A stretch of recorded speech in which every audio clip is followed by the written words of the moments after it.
Abiraam jechuudha anjati kiyya na nyaate. Haalli inni keessa jiru baay'ee haala ulfaataadha. Ashamaa akkam jirtu hordoftoonni kiyyaa marti keessan siniin jechaa jechuudha. Egaa Daaniin kaleessaa gara mana Ruuttaa deemee Abirahaam tsabala galuu qaba jechuudhaani akka dubbachaa ture argitaniitu jirtu. Har'ammoo egaa buziyyee yeroo dheeraadhaaf Abiraamidhaan barbaadaa akka turte yeroo gara manaa deemtee akka mana hin jirredha jechuudha. Har'a garuu Daaniin kallattiilee garaagaraadhaan egaa qorannoo irratti gaggeessaa waan hundumayyuu jechuudha. Tonkolee hojjechuufis waan hundumaaniyyuu Daaniin tokkoffaadha waanta ta'eef sababa isaatiidhaan obboleessa ishii argatteetoo jirti jechuudha. Egaa buziyyeen haa ta'uyyuu malee gaafa walitti seenan jechuudha ifaan gamana taa'aa. Abiraam immoo Ruuttaa irra rafeetoo jira jechuudha. Ani meeyyuu reenfa maalitti gooti? Ana kan na dhibee na dhiisuu didee reenfa maalitti gooti? Mucaan okkoo reenfadha. Akkasumaan joora akkasumaan na deema malee jechuudha. Sana booda bakka isheenis kootu ka'e jetteeni yeroo kanatti Ruuttaanis egaa ofitti qabdee buziyyeenis ofitti qabdee bagan si argadhee animee baay'een si barbaadaa ture. Si argachuu hin dandeenye. Si faana yeroo dabarsuun barbaada. Si faana saatii dabarsuun barbaada. Si fedheera ምናምን እና kinoo kamaan rakkoo qabaree asumatti iyyuu hin dabarsina waliidhaan bunni aadanfu aniifati wajjin yeroo maalii dabarsinee beennaa qobaa keenyatti maatii faana dabarsina malee dhaqanii egaa inni jedhe jechuudha. Dhugaa dubbachuudhaaf eefaatti buziyyeen akkanumaaf lolaa jirti malee eefaan iyyuu qabameetoo camadameetoo jira jechuudha. Dhugaa dubbachuudhaaf maleedhaayi obboleessi isaa wanti inni keessa jiru akkamittiidhaan isaaf galuu dida. Akkamittiin isaaf galuu dida. Buziyyeen moo wanti inni taale tokko yoo jiraateera ta'e jechuudha. Elaa poolisii mariisistee jechuudha. Nuyi fuunee akka hin baanee fi nu dhoowwuu danda'u. Akkattiidhaan matatii irratti hojjetanii mana keessatti galchanii itti cufaniitoo teessisaniitoo jiru. Isa kanaafiyyuu nu bukkee dhaabadhu jettee jechuudha. Qabdee yookiin fudhattee poolisa maaliif hin deemne? Maaliif hin deemne? Yeroo ammaa kana immoo seerri baay'ee jabaateera biyya keenya keessattis jalqaba irratti jechuudha. Amma isaanii seera fiduu wallaalanii osoo hin taane jechuudha. Ruuttaa lacarraggi godhanii jechuudha akka fuudhanii ishii deemanii beekamaadha jechuudha. Fageessanii yaadanii waan baay'ee ilaalaniiti malee gochaa Ruuttaan ijoollee kana lamaan irratti hojjettu jechuudha. Qilinxoo akka ishii gatudha jechuudha. Qilinxoo jaalattanis jibbitanis jechuudha. Ruuttaan wanta gaarii hojjette jettanii gootettidha jettanii jechuudha. Hin deeggartu taanaan jechuudha. Hin argitu yeroo muraasa keessatti jechuudha. Yoo ishiin gaabbii caalu keessa hin seeniin jechuudha.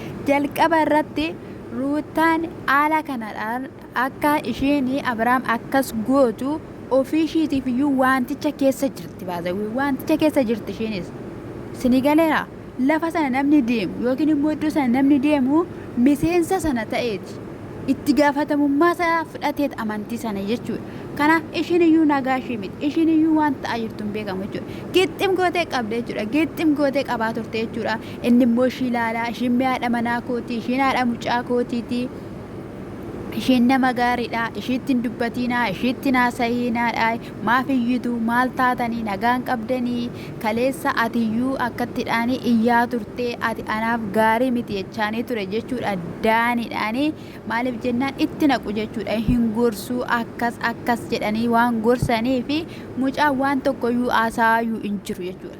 Duudaa bakka duudaa donqoorro dhugaa rabbii. Haadhoo isaa erga wallaalee haadhoo isaa erga hin hubanne ani maal jedhama reeshii maal jedhaman jedhe akkanattiidhaan jechuun amma fakkeenyaaf Abiraam haasa'ee ishii faana dabarsaa hin jiru dubbatee ishii faana dabarsaa hin jiru mucaasa kan faanamee mucaasa kamitti siqannu kun akkas mucaa kee faana ol ta'anii minaamina gorsu malee namni kun namni du'aan kun namni miseensa jinnii ta'e kun akkamitti mucaatti siqa baay'ee nama gaddisiisa dhugaa dubbachuudhaaf tana akkamittiin akka isheen yaaddee akkamitti akka isheen karoorfattee kana murteeffattee baate Ruuttaan namoota hundumaaf iyyuu gaaffedha.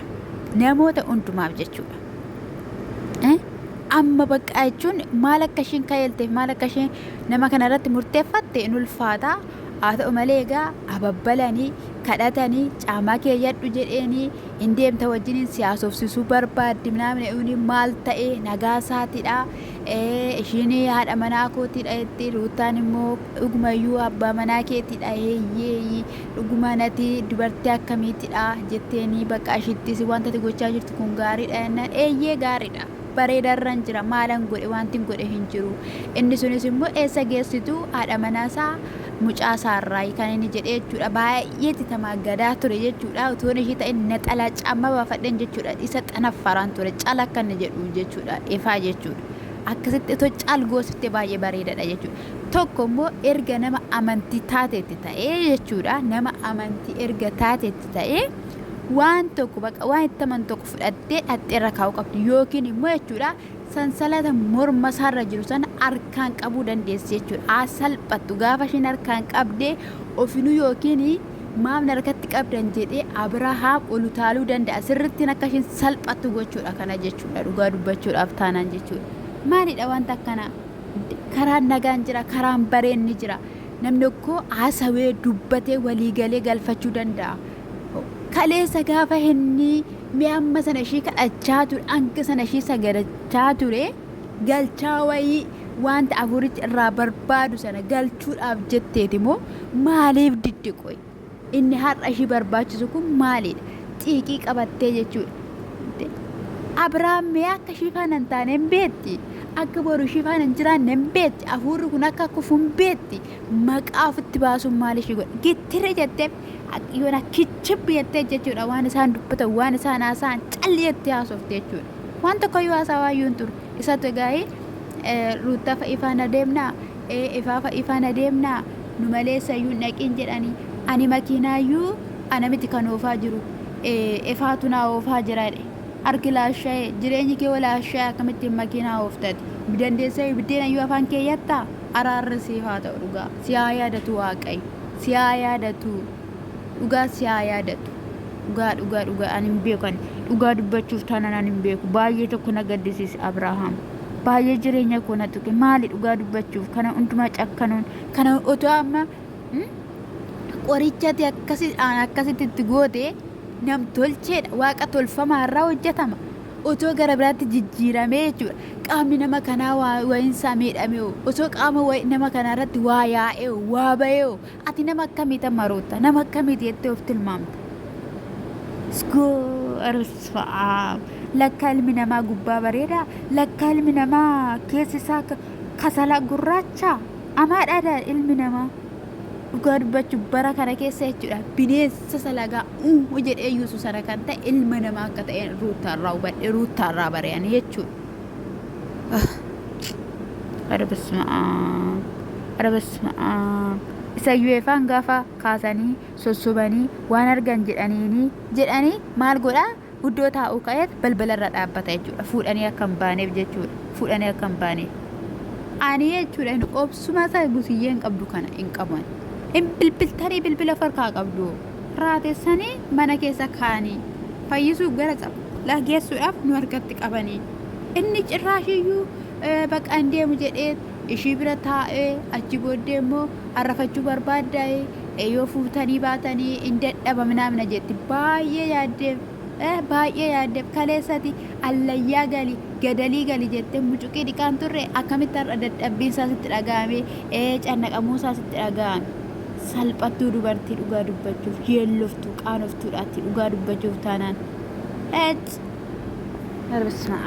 baay'ee tokko nama gaddisiisti dhugaa dubbachuudhaaf taanaan kun akka gottatanuu gixxim geggir isa biraan dhumarratti maal jedhee dhaqeetu manyitaa beetii galee jechuudha narrafaa sirmayyuu ba'uyyuun barbaadu narrafadheetu manyitaa beetii gale maali kanaa mannaa yoo duute du'a malee kun maalidhame du'a malee inni namoonni kana dura siin jedhaan hafee har'ammoo inni har'ammoo hin dharraammoo jechuudha isa qullaa si deemsus taasiste too akkana nuu fiddanii too dhuftan hin qabamte kaa